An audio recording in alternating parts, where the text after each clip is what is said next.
Oh Lord, it's a double review, and you'll never guess what beer it is. Oh, BC's Beer Review. BC's Beer Review. Guess what today is, man? You already know. It's another episode of BC's Beer Reviews. And guess what? It's a double review. Oh my Lord, it's a double review. Yeah. Never guess what I'm gonna be doing today.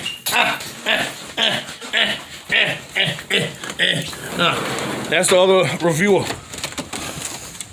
So, yeah. Well, guess what, guys? I've got me a helper on this one, as you can tell. This one, I got my brother Shazam, and he's not Gizon. And we're doing a double review.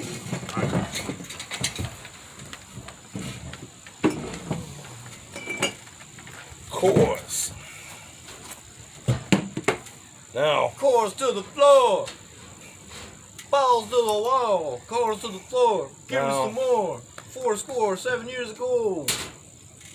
well, I'm chalking this one up as technical difficulty in a way. Seeing how my Pilsner glass is already filled up, as you guys can tell. So, we're going through this again. We're going to try to be as realistic as we were the first time we did this. Yeah. And some background on this one. Well, you had a guy in 1868 called Adolf Coors.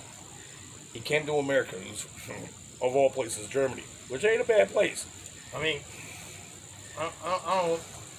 His name is Adolf. But that was before it became bad. Yeah. So That's all I'm saying. I'm not. you're not judging right now, I yeah. ain't saying nothing else about that. That's why I'm leaving it alone, yeah. And All I'm saying is that's how you know he's German. yeah, The name. Adolf Coors, yeah. And he came to America in 1868. 5 years later, in 1873, Coors was founded in Colorado.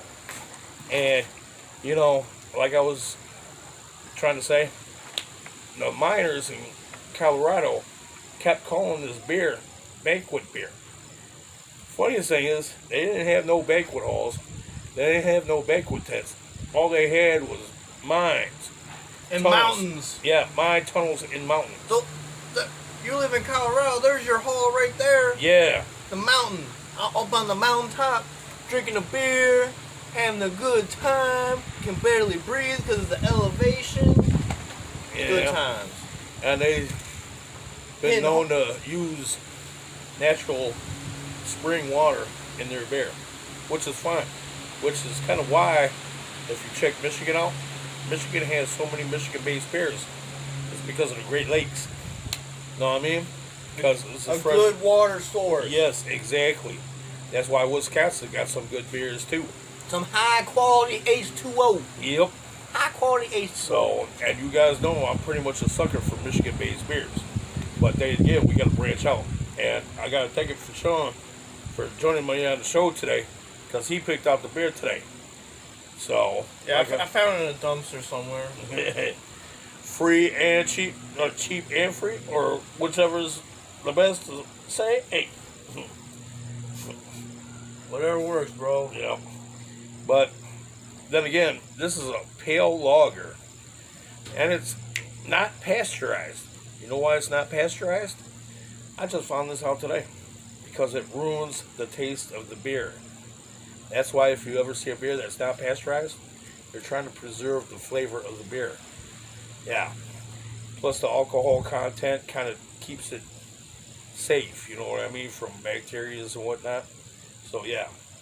Now this is a 5.0 ABV beer, and it has 145 calories, which is kind of why I was going on the way I did with my White Claw video.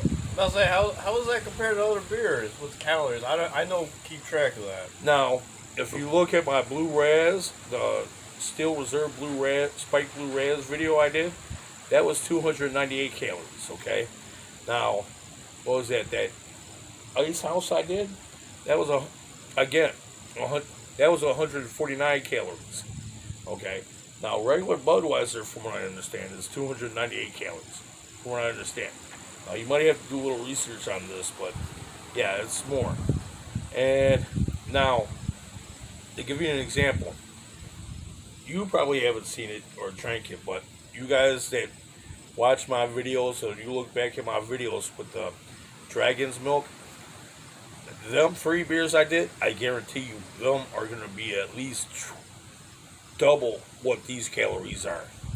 At least. I wouldn't be surprised if they're triple. Okay? That's why I try not to do stouts that often, because they're pretty high in calories. Them, I know they're high in calories. I can't give you a specific number, but judging by the taste and the richness of the beers, they got to be up there. So, again, this is a pale lager, not pasteurized. So, got anything to add about this? Not really, no. No. Yeah.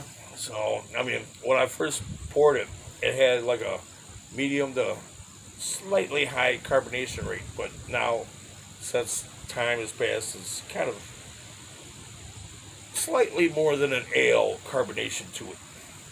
So, I'd say this is a pretty decent beer. You know what I mean? But then again, I have been spoiled on specialty or craft beers here lately for the last, 5 months? So, craft beers, more like shaft beers. Am I right? Mining reference. Yeah, like I said, this is more of a general consensus beer. It's a windy day here. I'm not getting much of a smell. Yeah, because the thing is, I'm tasting this. Yeah. Is it a bad beer? No. No. Is it a good beer? Yeah. No. To me, this is like the base. This might be we might have found the most average baseline beer ever. Or the general audience, as I would like to say. Either way. Like, if you are at a banquet hall, and I guess that makes sense. Maybe that's why it's called banquet. Or because it forced it into banquet halls. Because if you're at a wedding or some sort of get together at a hall, and this is the beer, this is like the beer that's on tap. You're not necessarily gonna hate it. Probably, you're gonna be fine with it. Yeah. But you're not gonna be particularly fond of it either. You're just gonna. It's just there. Yeah. And maybe that's why. Maybe it's just it's so average. You could put this in any banquet hall and be straight. Yeah. That's kind of why I've been, in a way, hesitant of doing these beers in a way. Because sometimes they're kind of the run-of-the-mill or general mill type of beers. And, I'll admit, in my younger days, did I drink Budweiser? Yeah. Have I drank Coors in my younger days? Yeah. Have I drunk Miller in my younger days? Yeah. And I'll tell you what, I've came a long ways from my 20s to my middle 40s, or late 40s, I should say. And boy, especially with this show, I've tried many beers, and oh my Lord, I'm glad I did. It expanded my palate and everything. And there's so many tastes out there, you won't even believe. And there's a brother out there out in Cincinnati. He knows what I'm talking about. I won't name him by name, but he knows who he is. And I appreciate you, man. My stuff you do. I see some of the beers you do. And I wish I could get my hands on some of them. So, I have something to say about the city of Cincinnati. I have never been there. I've been there once when I was a kid. I have never been to Cincinnati. But I would look on online dating, and there was a time where I set my thing to worldwide, and I swear, I don't know what it is, but any girl I saw in Cincinnati was just a straight ginger. Oh, I might have to go to Cincinnati then. That's just my observation. So if anyone lives in Cincinnati, I'm kind of curious. It's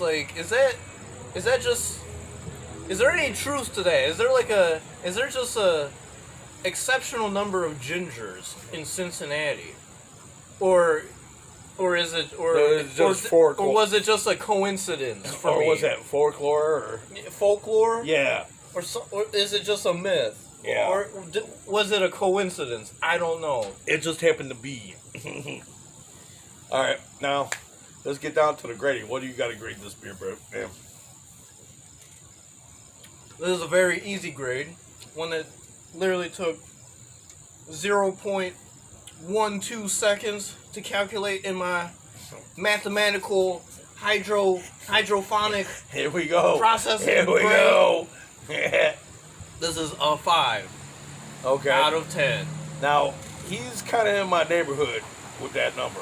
It is a straight 5. It is the most adequate and like competent beer ever, but not really. But it's like in no way. There's no way exceptional, yeah. Now, like I said, he's in my neighborhood. Okay, he might be on the block over or the block behind me. I don't know which. But you know what my number is? 4. I gotta give this one a 4, for real. So, yeah. I'm surprised. You usually give higher. Anytime we do this, I usually give the lower rating. This is a rare case where you give the lower rating. You know, like the Backwoods Bastard or the other stout we did, I like stouts, and that's why I give them a higher rating. And it's one of them things where it's all personal preference in a way. Yeah.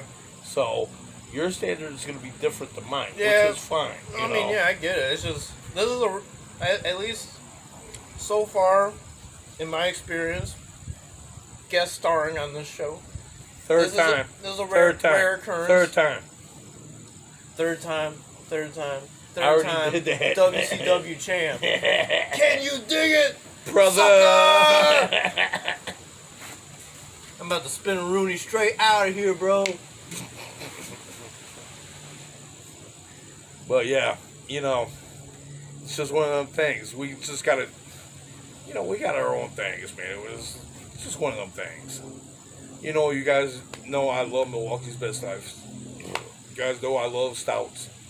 That's kind of what my thing is, man. And whatever's, well, I don't know. I can't say whatever in between because that could be a lot.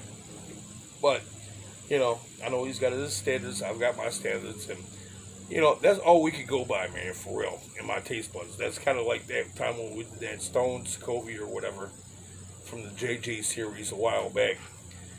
Because there was a chocolate beer that had, like, vanilla, caramel, chili in there. And I asked them, like, you taste the chili, vanilla, or caramel in this? Like, no.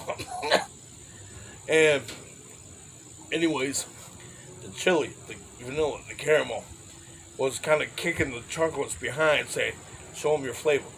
Show them what you got. It was almost like drinking a chocolate bar. Well, I remember the chili. I do remember this.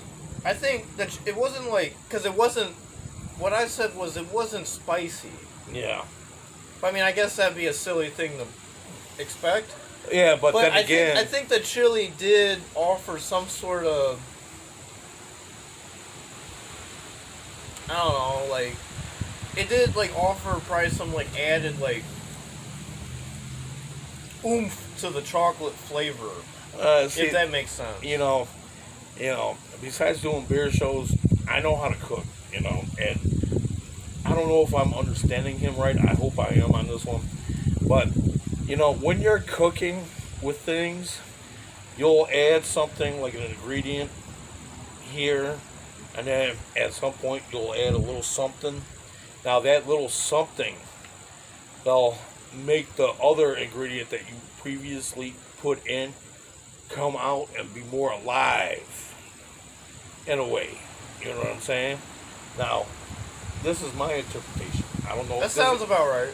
Okay, I was about to say, I don't know if this is what he's talking about, but sometimes when you have one ingredient and throw in a little bit of something else, it enhances the other ingredient and makes it more oomph or powerful. A little more zip.